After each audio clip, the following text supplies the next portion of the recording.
Então, olha aí, ó. Uma plantadeira de tração animal que pode ser puxada por um boi, por um burro, né? De uma linha de mandioca. Afe Maria, isso daí custa 3, 4, 5 mil reais, gente. Não é possível que a gente não consiga com esse Banco Mundial uns trocadinhos pra gente, né? Se o Wilson Dias estiver ouvindo a gente, que ele... Eu sou pidão, viu? Ele sabe disso que eu sou pidão. Olha lá, próximo. Próximo. Olha aí, uma outra próximo. Uma outra plantadeira. Volta um pouquinho. Olha aí, ó. Uma plantadeira para um tratorzinho de 30 e poucos cavalos, 40 cavalos, né? Porque se bobear aí até um cultivador traciona essa, né? Um cultivador um pouquinho mais potente. Próximo. Aí, ó, olha uma plantadora de 2 linhas, né? Também acessível para a gente, num custo bem baixinho, né? Esse rapaz da Asa Implementos o Antunes é um cara fenomenal. Se a gente fizer uma proposta decente para ele, ele vende essas máquinas para a gente fazer o projeto piloto a preço de custo, tenho certeza disso. Então dá para a gente fazer muita coisa. Olha aí, vocês viram como tem tecnologia para pequeno produtor?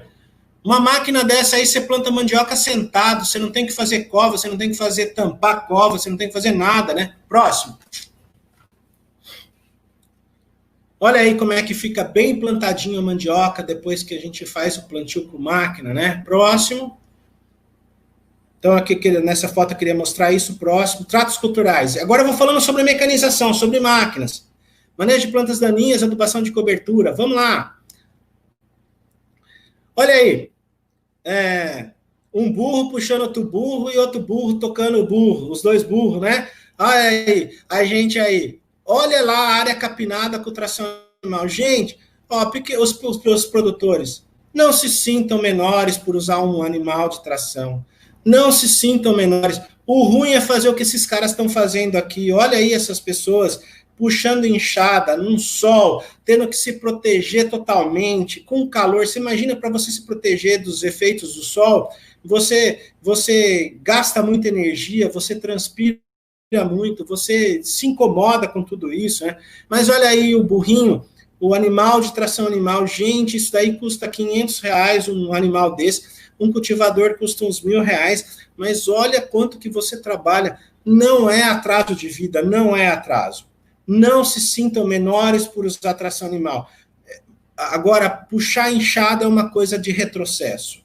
É retrocesso puxar enxada, porque é muito penoso esse trabalho. Próximo.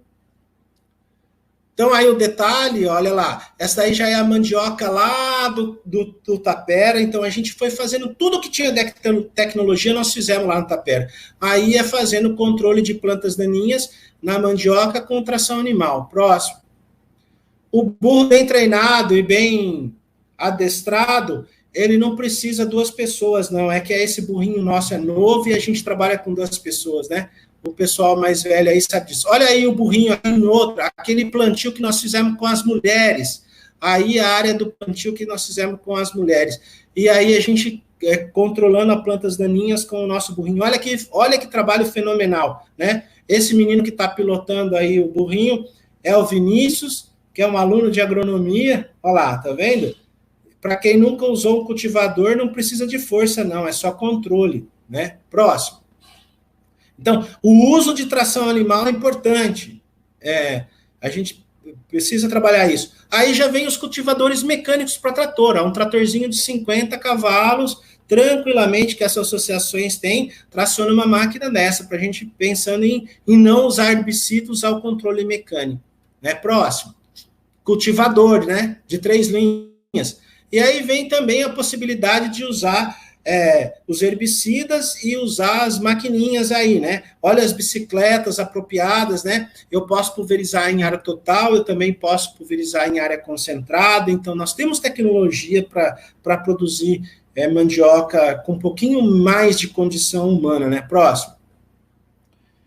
Olha aí que interessante, a tecnologia. Eu tenho aqui na primeira foto um rapaz usando um pulverizador com um único bico difusor para aplicar o herbicida, né? Vou aplicar o produto. Ele anda 20 km por hectare. O segundo lá já pôs 2 biquinhos, 3 biquinhos de saída de produto. Daí ele já andou 10 hectares, 10 quilômetros por hectare. O terceiro aqui, ele aumentou, ele tem 4 saídas de bico na barra lá. E aí ele já passa a andar só 5 hectares. Aqui, a última foto, ele está tracionando uma maquinetinha, né? Ele está puxando, ele não está mais carregando nas costas, né? E ele está fazendo uma aplicação na área e ele só está andando 2,5 quilômetros para completar 1 hectare. Veja o que é tecnologia. A primeira foto o cara trabalha com um único bico e na última foto aqui ele trabalha com a largura de 3 metros e pouco. Vejam como é que a gente pode diminuir o trabalho. Para eu fazer 1 hectare, eu só ando 2,5 quilômetros. No outro eu ando 20. Né? É que nem capinando. Você imagina capinar 1 hectare de mandioca? Quanto tempo eu gasto? Próximo.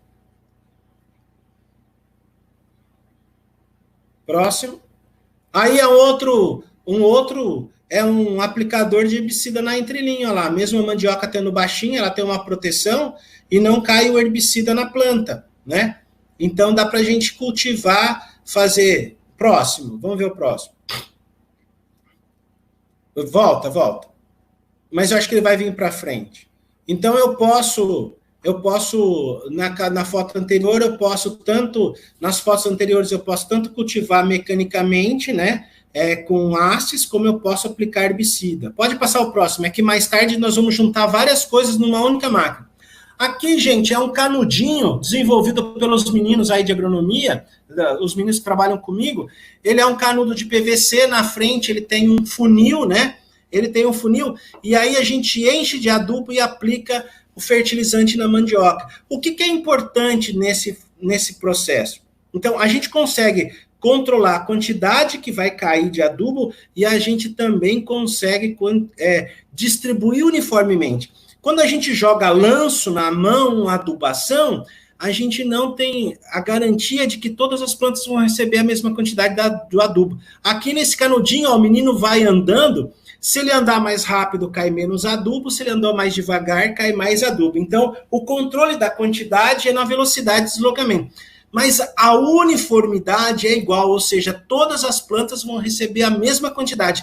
Esse é um dos erros que a gente comete, porque uma planta recebe mais adubo e outra planta recebe menos, e daí a gente tem diferenças de produtividade. Então, é um canudo aí desenvolvido, um negócio assim, para pequenas áreas é interessante. Próximo.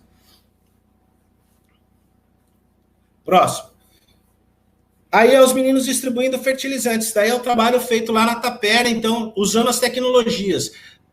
Plantio mecanizado, controle de plantas daninhas com tração animal, e agora a aplicação do adubo. Olha aí. Então, você enche aquele canudo de adubo e sai distribuindo. O importante é que ele distribui a quantidade de adubos uniforme. Próximo. Aí, ó, mandioca em plantio direto e o rapaz utilizando, pode passar para a próxima, utilizando esse tipo de carrinho, né, para distribuir uniforme. Então, ele faz duas linhas e ele leva uma quantidade maior de adubo. Ele tem um controle de saída, então você pode controlar velocidade de deslocamento aliado com a quantidade que você quer colocar de adubo. Olha quantas coisas pequenas que a gente pode fazer para melhorar a produção, né? Próximo. Aí, ó, já misturou o quê? É um cultivador, adubador de 3 linhas, que ele já vai em cima o adubador. Então, no mesmo processo que eu cultivo as plantas daninhas, eu já vou colocando fertilizante. Já estou ganhando 2 operações numa só, né? Próximo. E aí a gente misturou 3 aplicações. A gente pode usar herbicida, a gente pode colocar adubo e a gente pode controlar as plantas daninhas mecanicamente. Então, a gente pode fazer um mix aí de aplicação de herbicida, mecânico e adubação, tudo junto. Próximo. Tô terminando. Aí a colheita, né? Olha lá. Em Santa Catarina, eles desenvolveram esse negócio que eles chamam de jacaré, é uma alavanca que facilita o arranquio da mandioca, né? Então, antes ela era manual, como essas fotos brancas, aí olha lá, ela encaixa na manaíba, né? Se não tiver o solo muito duro, daí você faz uma alavanca, não faz tanto esforço. Aqui eu vejo o pessoal na Chibanga gastando um tempo com isso, então quando está molhado o terreno, tira facilmente essas raízes, né? E aí, ó, depois eles desenvolveram um negócio que você virou um carrinho, né? Você já chega lá e olha aí, essas fotos de baixo agora já é o jacaré de cima transformado num carrinho. Próximo. E aí, uma coisa também que deve entrar no nosso projetinho piloto é o uso do afofador, né? O afofador ajuda bastante a gente. Então, é um implemento que ele entra por baixo de 2 linhas, né? No solo, ele entra por baixo de 2 linhas de mandioca, das linhas de mandioca, e ele vai afofar a terra e soltar a raiz para a gente colher, né? Aliado a ela, a gente poderia usar uma roçadora, ou como a gente colhe as manivas para replantar, depois a gente passa o afofador. Então, são coisas que melhoram muito a vida da gente do que ficar batendo enxadeta ou chibanga, enxadeta, né, que chamam, né? Próximo. Olha aí. Ela passa por baixo de 2 linhas, já fofa, e daí fica mais fácil o arranquio, né? A gente tirar fica mais fácil. Isso daí é um trabalho lá no Paraná, e aí demonstrando o afofador. Não, isso aqui eu acho que é no Pará. Próximo.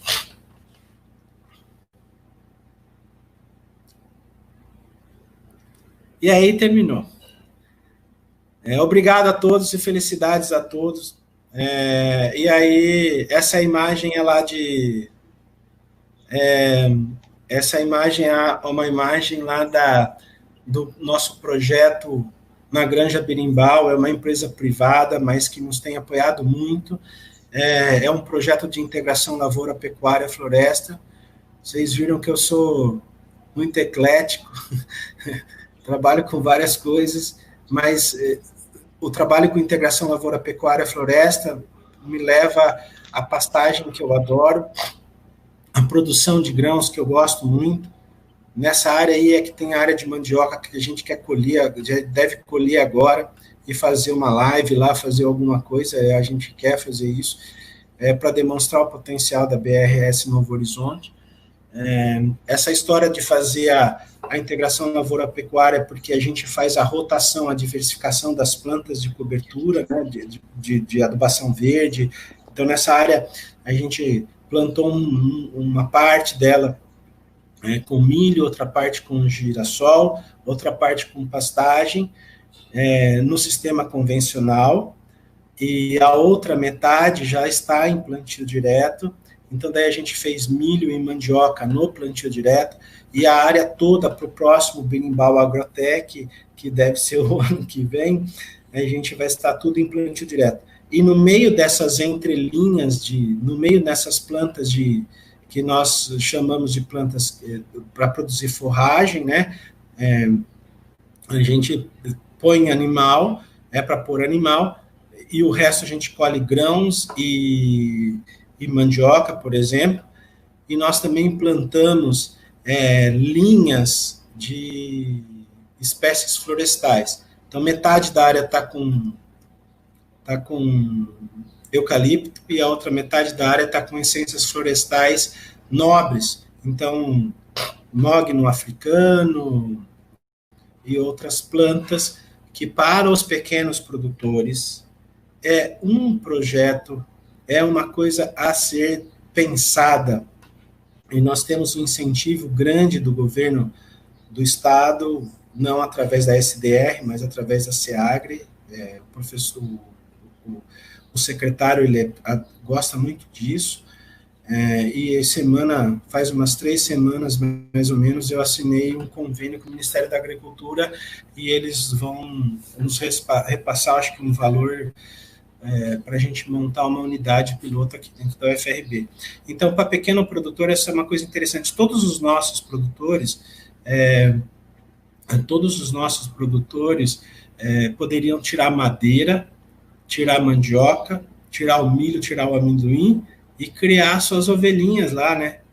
Quase todos aí, né? Ou quem tem a vaquinha de leite também dava para fazer um projeto. Essa é uma coisa que pode pautar. A mandioca só precisa tomar cuidado com ela de plantar meio que leste-oeste, tomar cuidado para ela não tomar sombra. O único defeito da mandioca é não gostar de sombra, né?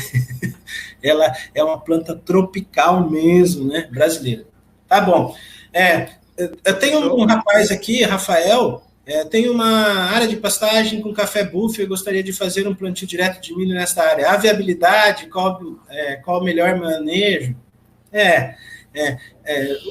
Quando a gente fala... Aluno, professor? Eu não sei se ele é aluno, ele pode se pronunciar aí, né? Se ele é meu aluno ou não. Porque depois ele pode falar. Não é nosso ACR, não. Então, é porque os meninos divulgaram entendi. A live bastante, aí eu acho que entrou, deve ter, no GPSoa lá, né? Ótimo. Tamara Reis. Tamara Reis é meu braço direito, braço esquerdo, é uma pessoa fenomenal aí, é uma estudante de agronomia que hoje Professor, ela... Oi. Glaucia está assistindo nossa live? Não sei se ela tiver aí, ela deve falar. O senhor responde a pergunta do Rafael Nunes e depois eu tinha umas contribuições para fazer. Rafael, é o seguinte, o plantio direto, ele não é simplesmente eu parar de mobilizar o solo, ele envolve uma mudança de filosofia, né? Então, assim, hoje, nesse momento, se você tem uma área de pastagem e vai fazer...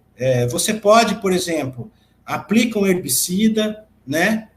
Pega uma máquina que tem um disco de corte, e que semeia o milho, não tem problema nenhum. O problema é de quando você faz isso, você não sabe como é que está física e quimicamente esse solo. Então, era importante fazer uma abertura de trincheira, que numa outra live, se vocês quiserem, eu falo sobre isso, o que significa uma trincheira de perfil de solo, fazer essa análise de perfil de solo, e aí mandar fazer análise de solo quimicamente, e a gente começar que a gente chama de transposição, não é mas como é que a gente fala mesmo? Quando a gente vai se mudando devagarzinho, né? Transição. Isso. Tanta coisa na cabeça que faltam as palavras. Uma transição. Dá, então, mas aí você tem que mudar o conceito de produzir. Vocês viram lá a foto, que eu não tenho uma foto da área toda do Integração Lavoura Pecuária, lindo, ficou lindo aquela unidade, ela está maravilhosa. O secretário de Agricultura ficou louco de ver o negócio daquele. Eu acho que isso é importante, a gente devagarinho vai conseguindo disseminar esses conhecimentos, essas formas, né? A gente precisa acreditar. Quem vai me ouvir, muito não sabe disso, eu não me preocupo com o meu currículo, mas eu me preocupo em fazer coisas que me satisfazem e coisas que eu acredito efetivamente. Eu não gosto de modismo de, agora tem dinheiro do Banco Mundial para pegar isso, eu vou lá correr atrás, né? Produzir um conhecimento sobre isso. Como foi, o maior exemplo brasileiro são as plantas oleaginosas, a mamona, né? Essas coisas todas aí. Então, que foram coisas que eu não gosto, eu acredito nas coisas, estudo e quero aplicar. Então, Rafael, só para finalizar, tem que mudar o comportamento.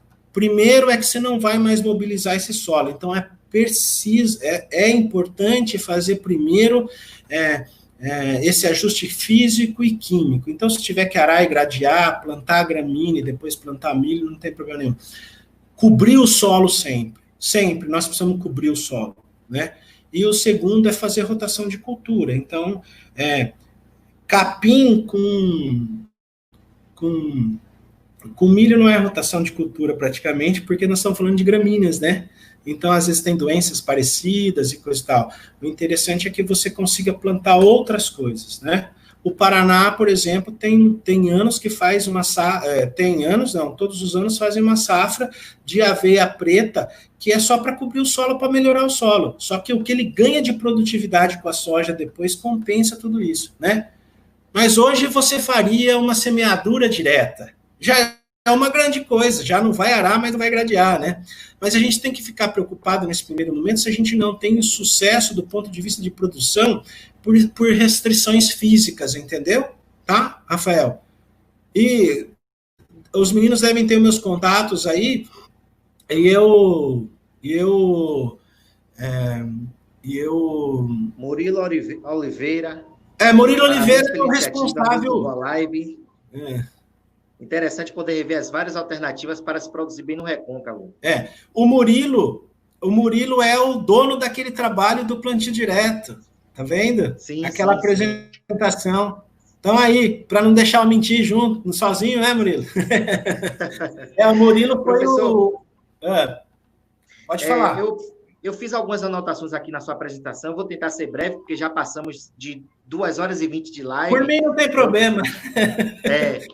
E aí, eu vou tentar ser muito breve aqui, vou passar a palavra para a Zé Mário também fazer algumas contribuições e a gente já caminhar para a finalização. Professor, com relação ao trabalho de Gláucia, que ela fez aqui em Cruz das Almas, na Tapera e Porta-Jaca. Gláucia é uma menina fantástica, sensacional, foi nossa colega de G Pessoa, nossa colega de trabalho, levamos trabalho também para Foz. E, assim, ela é uma menina muito compromissada e, realmente, o trabalho dela surtiu um resultado muito positivo com relação à produção em áreas pequenas. Vejam, pasmem, nós temos 1 hectare que alguns agricultores do Recôncavo têm uma produção de 6 toneladas, 7 toneladas. No trabalho que Gláucia fez, ela achou uma produtividade média de 23 toneladas e uma produtividade máxima de 40 toneladas.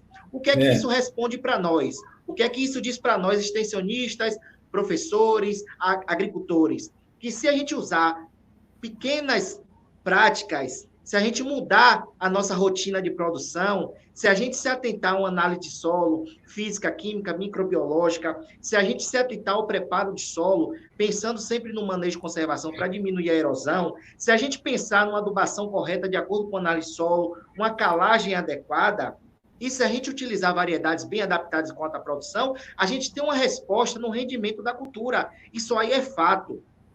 Então, nós, eu, Zé Mário, Jefferson, Jace, enquanto extensionistas, temos esse dever e esse compromisso de levar a informação, de levar o conhecimento, de levar a tecnologia para esses agricultores, para otimizar suas áreas. Professor, nós temos um perfil de agricultores aqui no Recôncavo com áreas relativamente pequenas, de 4, 5, 6 tarefas. Então, de que forma a gente pode otimizar a nossa produção em áreas pequenas? Esse trabalho de Gláucia diz tudo que a gente precisa fazer.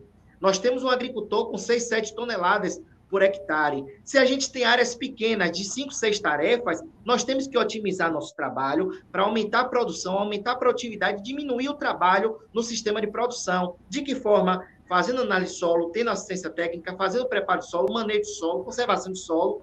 Tudo isso vai facilitar e vai aumentar a nossa produtividade nas nossas pequenas áreas. Outra observação, professor, que eu quero trazer também é com relação a variedades. Eu acho que o ponto forte da sua apresentação também são as variedades. Nossos agricultores, eles utilizam ou a cigana preta, ou a corrente e a cigana preta, só.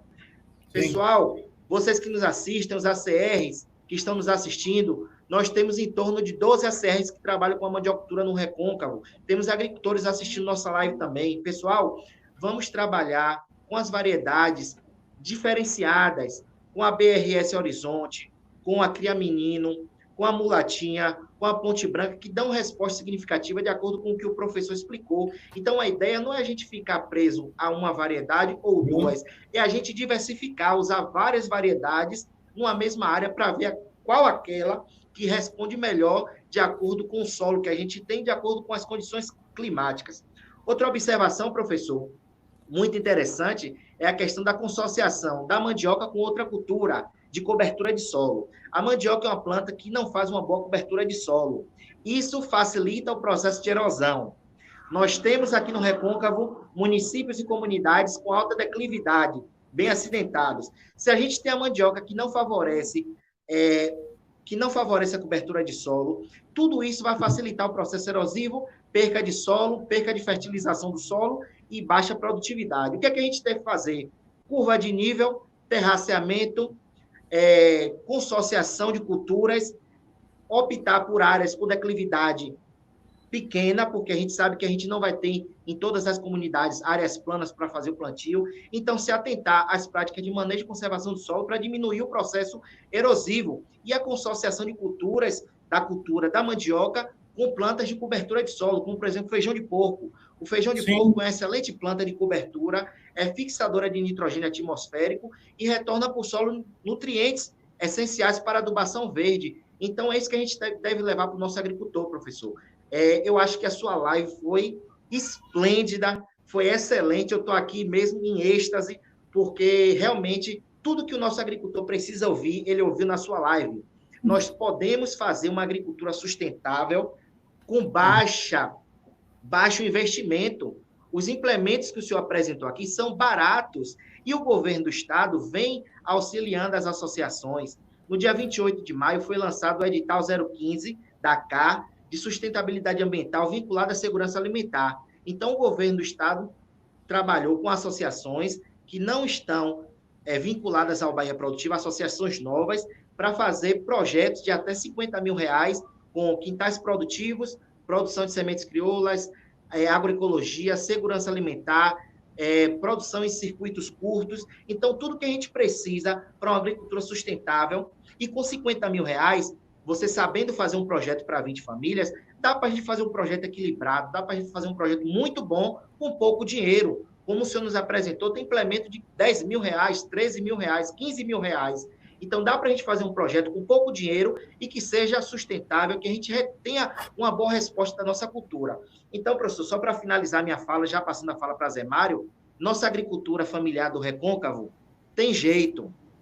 Só precisa a gente fazer o que a gente está fazendo aqui, parceria, andar juntos, de braços dados, trabalhar ombro a ombro, essa parceria Ascob e o UFRB, a Ascob tem feito outras parcerias também com outras instituições, para a gente tentar mudar a nossa agricultura, para dizer que a mandiocultura é rentável no nosso território, para dizer que a gente pode trabalhar com o nosso solo que a gente tem, com variedades com alta produção, alta produtividade, sabendo manejar o solo, fazendo análise de solo e tendo práticas de manejo e conservação de solo.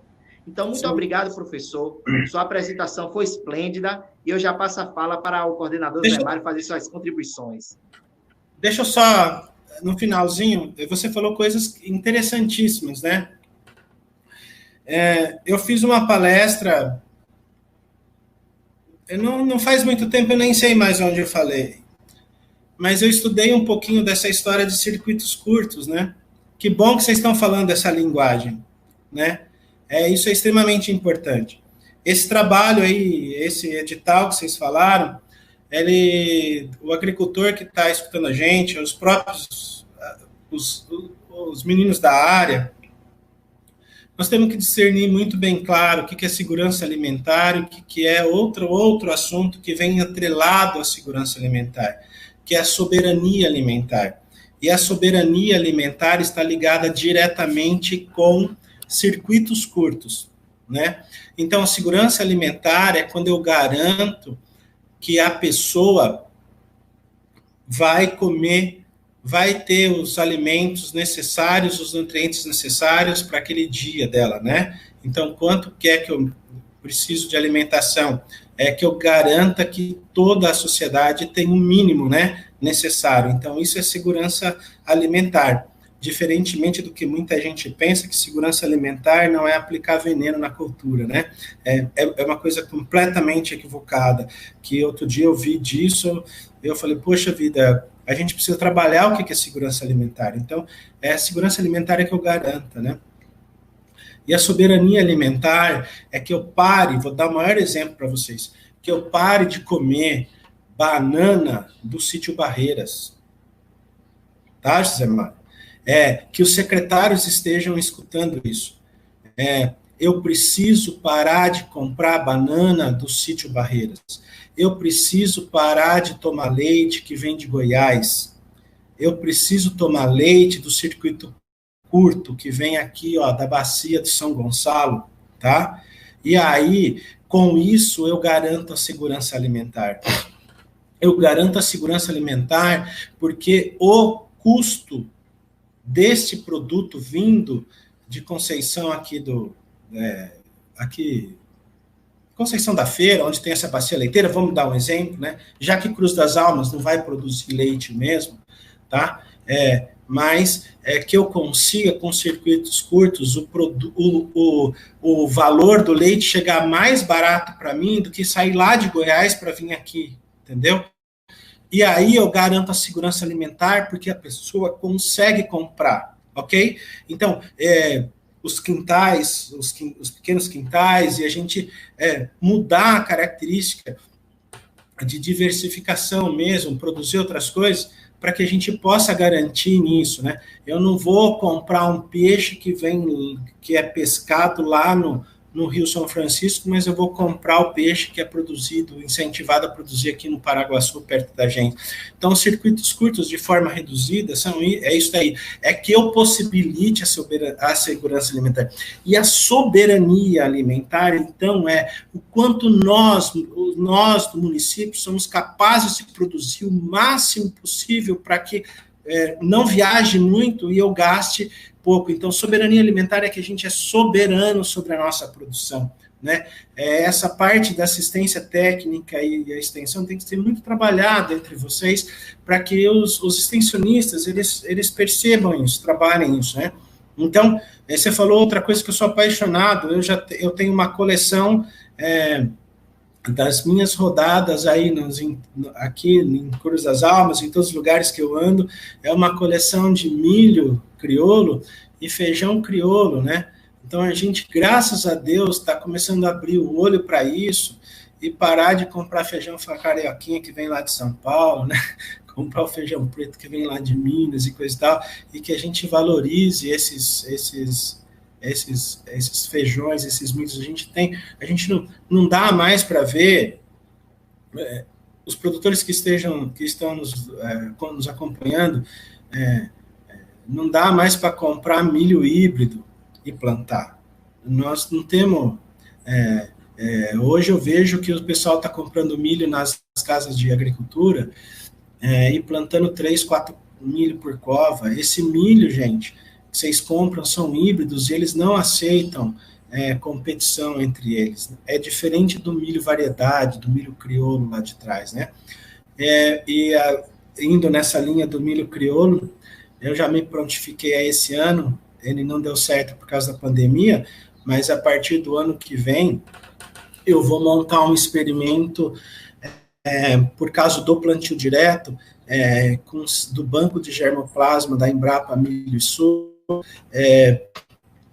Eu vou montar um experimento para selecionar as variedades, porque a Embrapa Milho e Sorgo, eles têm lá guardado as sementes que foram coletadas há anos e anos atrás no Nordeste, né? Então, aquelas sementes crioulas, aquelas sementes que deram origem a outros milhos e coisa e tal, e eles se comprometeram ele já está fazendo isso com parte o rapaz da fitotecnia, o Maurílio, a gente plantar essas variedades aqui para selecionar variedades. E isso para o pequeno produtor é fenomenal, porque a gente para de comprar o milho no boteco, né? Porque quando eles vendem aquele milho, eles esquecem de dizer assim, ó, eu estou vendendo para você uma vaca de alta performance, e ela precisa comer muito, muito, muito para produzir 30, 40 litros de leite. Você pega uma semente daquela, não põe nenhum adubo e não respeita a quantidade de sementes, de plantas por hectare, o milho não sai do lugar. Mas eles estão ganhando dinheiro, porque a semente é cara. E a gente pode, de novo, voltar num trabalho dessa divulgação das sementes de variedades, porque o cara também colhe e guarda e no ano que vem planta, né? A gente precisa criar independência, né? Tem uma apresentação fenomenal sobre isso daí, do pessoal da FAO, que eles vieram aqui, né? E foi aí que eu comecei a estudar um pouquinho o que significa circuitos curtos. Era só para fazer, acho que você falou palavrinhas mágicas aí, sementes crioulas, circuito curto, e segurança, né? E eu não podia deixar de falar também dessa história de soberania. A gente precisa de soberania quando a gente decide o que a gente quer, né? Eu quero... Professor. Obrigado. Tá bom, vamos lá. Professor, assim, em nome da ASCOB, mais uma vez eu queria agradecer. Eu estou há 10 anos na ASCOB, então, assim, hoje a gente já conseguiu avançar aí um pouco nessa perspectiva da agricultura familiar. Agradecer também ao governo do estado, né, porque é uma parceria que, através da CAC, a gente consegue chegar até esses agricultores. Então, o Banco Mundial financia isso, então, não está nos moldes ainda que a gente precisa, mas já é um avanço muito grande para nós da agricultura familiar. Como o senhor falou, né, a gente veio falar de um assunto e aí surgiram vários outros assuntos. E nós que somos da agrária, né, eu costumo dizer que eu sou apaixonado por ser agrônomo, então, assim, a gente tem uma série aí de assuntos pertinentes que a gente pode estar levando para a sociedade nesse sentido. Então, assim, é muito interessante, porque desperta outros, né, um assunto vai puxando o outro, segurança alimentar, semente crioulas. Ontem acabou um edital do Estado, que era circuitos curtos, né, aí teve um edital aí, financiando cada associação até R$50 mil para trabalhar o circuito curto. Então, foi muito interessante que a gente fez agora manifestações de interesse aqui da Associação de Território do Recôncavo, mas foi a nível do Estado. Então, assim, foi algo muito interessante essa perspectiva.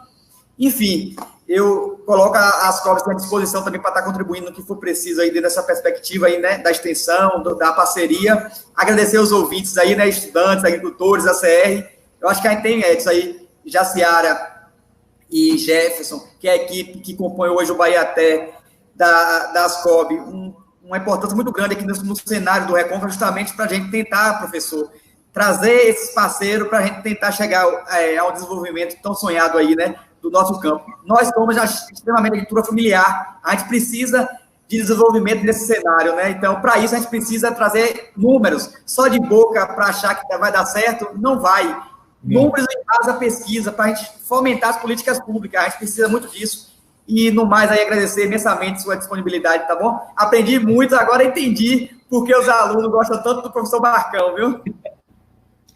Nada. Isso é natural. Eu acho que a gente, quando é imbuído de bons princípios e, principalmente, da desejo de fazer o bem, todos nós precisamos de dinheiro, isso não é inegável. Mas eu acho que a gente tem que primeiro ter o propósito de fazer o bem, né? Não por querer retorno, isso e aquilo, né? Eu acho que deve ser natural. E para vocês, agora falando para os extensionistas, o pessoal da assistência técnica, assim, o Brasil é carente de informação, né? Não é, às vezes até o grande produtor, ele não tem acesso tanto à informação.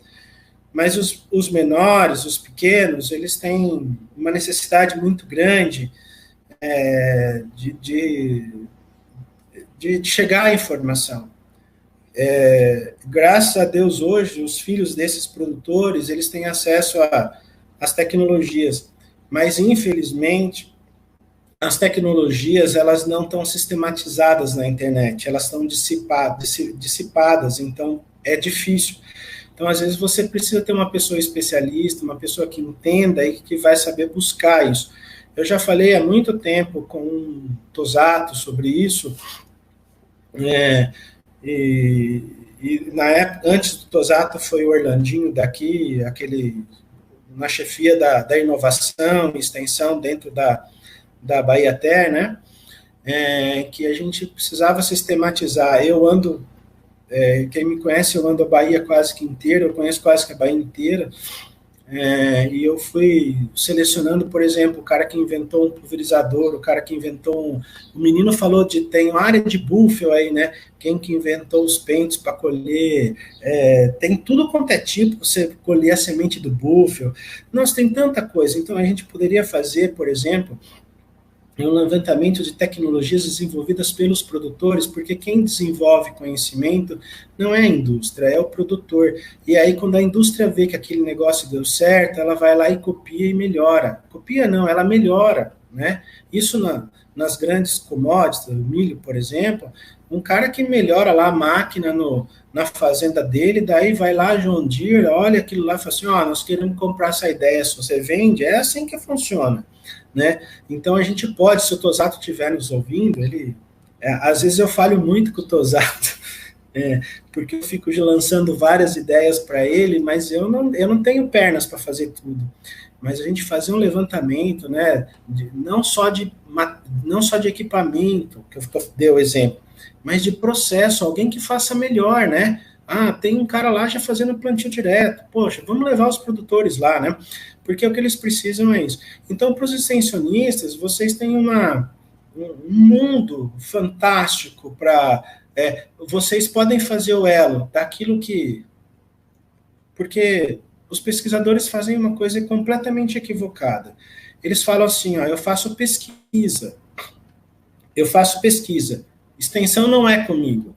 Não, eu só faço pesquisa se tem uma demanda. Tudo isso que eu fiz foi demandado por alguém, né? Tem tantas coisas, eu nem citei os trabalhos nossos aí com o Edson, né? Do Congresso, que são os primeiros trabalhos em plantio direto, olha só.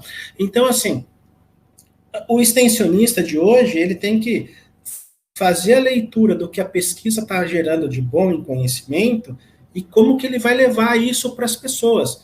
Ele não pode ficar em achismo. Ele tem que estudar muito. O extensionista tem que estudar muito, muito mais do que ele imagina, né? Ele tem, quando você fala de uma plantadora, tá bom, quais são os mecanismos, o que é isso, quem é que vende, como é que tá ali, como é que é aqui, como é que eu vou, quais as estratégias para o produtor receber essa informação, como é que ele vai assimilar, e quais são as estratégias para ele realmente não só usar uma vez e não querer mais, né? Então, a gente tem que fazer isso para ver que as mudanças ocorrem, a gente tem que ser persistente. Então, uma coisa da extensão, da assistência, é que a gente tem que ser persistente. Às vezes eles dão uns tombos na gente, às vezes eles criticam, às vezes eles acham que a gente não sabe nada, mas olha, para os produtores rurais agora, nós, engenheiros agrônomos, somos teóricos, nós somos estudantes, então a gente aprendeu a estudar. Então, permitam vocês, os produtores rurais, que a gente ajude vocês lado a lado com o que a gente tem de maior potencial, que é o quê? Estudar, para melhorar, para engenhar. Por isso que nós somos engenheiros, para engenhar processos melhores. Vocês, produtores, com conhecimento tácito, que a gente fala, que é o conhecimento convencional da vida, vocês têm muita coisa a nos ensinar. Mas se a gente se unir... o Maxwell entrou aí. Aí, meu filhão. O Maxwell aí, ó. Um abraço, Maxwell. Aí, quando a gente unir essas duas forças, a gente não precisa concorrer. A gente tem que se aliar. Então, o produtor, com o conhecimento, ele nos ajuda a crescer. E nós, com a nossa teoria, a gente ajuda a melhorar. Porque, às vezes, pense bem assim, se uma hora a gente... encabar uma enxada tem ciência, né? E eu vejo muitas pessoas que são produtores rurais que não sabem encabar uma enxada de certo. Tem inclinação, tem a forma de amolar. A inclinação tem a ver com a sua altura, né? O tamanho do cabo tem que ver com a sua altura e com a sua inclinação, com a sua postura, com a sua forma de dar os golpes. Tem tudo isso, né? Então, às vezes, ele sabe capinar bem, mas às vezes nós, com a nossa teoria, vamos lá e fazemos. Que ângulo que é, qual é a altura, faz a relação e coisa e tal, e daí a gente se ajusta, entendeu? Então, nós somos extremamente importantes. Então, o produtor rural tem a paciência que nós somos teóricos, sim, nós não somos práticos. Se nós fôssemos práticos, a gente estava plantando, né? Então, é isso que a gente... E os extensionistas não fiquem com medo de ser passado, de ser, ele não sabe de nada. Não dá para saber de tudo mesmo. Mas a gente tem uma grande capacidade de estudar. A gente aprendeu a estudar. Então, isso é importante. E aí a gente precisa, quebrando essas arestas, a gente vai só voar, né? Porque... Na verdade, professor, eu costumo falar, na assistência técnica, extensão rural, a gente aprende um pouco na universidade, e esse um pouco que a gente aprende, a gente leva para um aprendizado enorme que o agricultor tem da sua vivência prática. Então, na verdade, a assistência técnica não é uma coisa de difusão de conhecimento, difusão de informação, não é aquela coisa engessada de cima para baixo, onde a Abaeté, as entidades vão levar conhecimento para o agricultor. Eu não vejo assistência técnica nesse molde, nesse formato. O senhor, como fez parte da minha banca, junto com o professor Felipe Sablaiolis, ele falava muito bem da assistência técnica dialógica, onde o agrônomo extensionista vai levar um pouco do conhecimento científico que aprendeu na universidade e o agricultor vai levar sua gama de conhecimento prático, que ele tem há anos e anos. Então, assim, um bom extensionista, ele vai reunir, aliar os dois conhecimentos, conhecimento empírico do dia a dia com conhecimento científico, entendeu? Eu acho que a assistência técnica tem que caminhar pela questão dialógica. O Edson, fazendo um adendo aí, a gente perdeu um grande cara, né? Infelizmente, as instituições não valorizam muitas pessoas, a não ser que ele tenha um desprendimento e fique, né? Mas o Felipe, eu sonhava da gente fazer um trabalho que eu não sei fazer. O Felipe é um extensionista formado, né? Base. Eu não sou extensionista, eu sou um agrônomo que vai enxergando as coisas e vai fazendo. Mas ele tinha uma formação para isso. Eu sonhei muito da parceria com ele, e ele também sonhava muito. Infelizmente, ele se transferiu, né? Nós perdemos uma grande oportunidade. Eu falei tanto, não deixa esse cara embora, porque entra outras pessoas e não tem o mesmo embasamento dele, né? Conhecimento, grande defensor, né? De Paulo Freire. É isso daí. Mas foi uma experiência legal nossa também, né? Ele ajudou bastante a gente, né? Você percebeu muito bem isso aí, que ele tinha essa parte do conhecimento de extensão que eu não tinha, né? Como é que a gente podia transformar aqueles dados em dados melhores ainda, né? Sim. Colocar isso na prática, né? De que forma a gente vai pegar o resultado bruto de uma pesquisa, de uma eficiência, e transformar isso em uma assistência técnica em extensão rural. Então, ele tinha uma visão muito aguçada, né? De extensão rural. Eu vou terminar agora. Vocês têm uma faca e o queijo na mão, sabe? Eu acho que a gente tem que apertar o nosso reitor, o nosso diretor, e dizer assim, vocês precisam dizer a que vocês vieram, entendeu? A Universidade Federal do Recôncavo tem que acordar para a vida, né? A gente não pode ter um professor de extensão só para dar aula para aluno para satisfazer o currículo, entendeu? A grade curricular. A gente tem que ter um extensionista que ensine o Marcão a fazer extensão. Eu não sei fazer, né? Eu faço do jeito que vocês vê aí, né? Eu não tenho nenhum tratamento, nunca fui lapidado para quais técnicas de extensão. Lógico que eu conheço algumas delas, mas eu preciso, né? Eu preciso de parceiros, por isso que eu sinto muito aí a mudança, a transferência do Felipe, o que falta é isso, né? A gente precisa pensar, sonhar um pouquinho maior e aprender a trabalhar mesmo extensão.